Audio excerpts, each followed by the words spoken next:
ఈరోజు సూర్యాపేట పట్టణంలో 1 town police station పోలీసులు ఒక నకిలీ డిఎస్పిని అప్రహెన్షన్ చేసుకొని అతని యొక్క ప్లాన్స్ని ఎవరైతే ఉద్యోగాలు ఇస్తామని మోసం చేయాలని ప్లాన్ చేసినటువంటి ఈ నకిలీ డిఎస్పిని చాకచక్యంగా పట్టుకోవడం జరిగింది.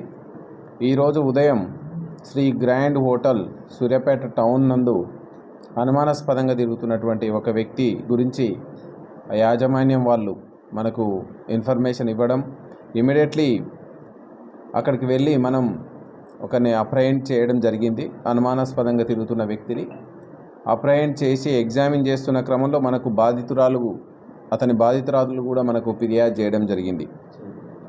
సో అతనిని విచారిస్తే బత్తుల శ్రీనివాసరావు, ఇతను మట్టంపల్లి నివాసి, మట్టంపల్లి మండల్. ఇతను తాను పోలీస్ డిపార్ట్మెంట్లో డిఎస్పీగా పనిచేస్తున్నా అని చెప్పి అమాయకమైనటువంటి నిరుద్యోగులను మోసం చేయాలనే ఉద్దేశంతో పోలీస్ డిపార్ట్మెంట్లో సివిల్ సప్లైస్ డిపార్ట్మెంట్లో ఉద్యోగాలు ఇప్పిస్తా అని చెప్పి వాళ్ళ దగ్గర డబ్బులు తీసుకొని మోసం చేసేటువంటి నేరస్తుని మనం పట్టుకోవడం జరిగింది. బత్తుల శ్రీనివాసరావు ఇతను నేరస్తుడిగా మనకు తేలింది.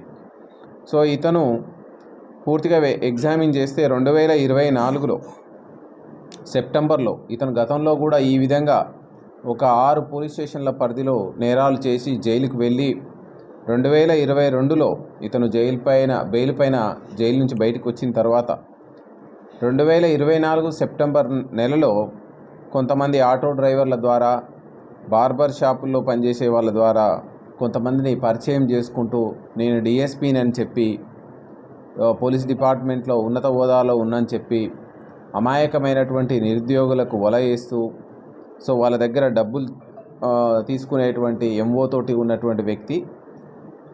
ఈ వ్యక్తికి కోదాడకు చెందినటువంటి ఒక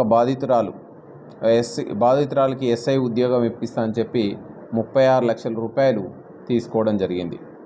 అదేవిధంగా ఏపీలో కూడా ఇతను వేరువేరు ప్రాంతాల్లో ఒకరికి కానిస్టేబుల్ ఉద్యోగం ఇప్పిస్తాని, జూనియర్ అసిస్టెంట్ ఉద్యోగం ఇప్పిస్తాని వాళ్ళ దగ్గర కూడా డబ్బులు తీసుకున్నటువంటి సందర్భం.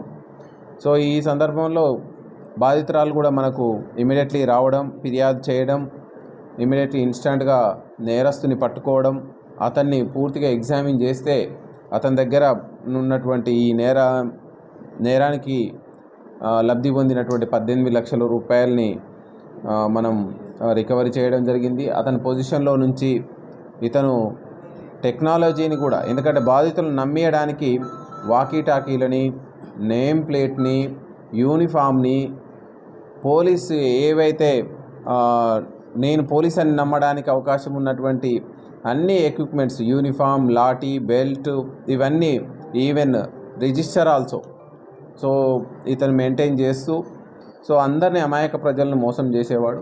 సో ఇవన్నీ మనం స్వాధీనం చేసుకోవడం జరిగింది. ఫర్దర్గా ఇతన్ని ఇలాంటి యాక్టివిటీస్కి మనం దూరం చేయాలి. ఇతనంటే కరెక్ట్గా మనం న్యాయస్థానాల దృష్టికి తీసుకెళ్ళి ఇతనికి జైలుకు పంపడానికి ఈరోజు ముందుకు తీసుకెళ్తున్నాం. సో ఇందులో ఈ టాస్క్లో రాఘవులు inspector, Suryapet town Saidulu SI and crime staff Vidyasagar, Krishna, Karunakar, Saidulu, Madhu and SDPO Suryapet వీళ్ళందరి ఆధ్వర్యంలో ఇమీడియట్లీ పట్టుకోవడం జరిగింది. సో వీళ్ళందరికీ కూడా మనం తగినటువంటి రివార్డ్ ఇవ్వడం జరుగుతుంది.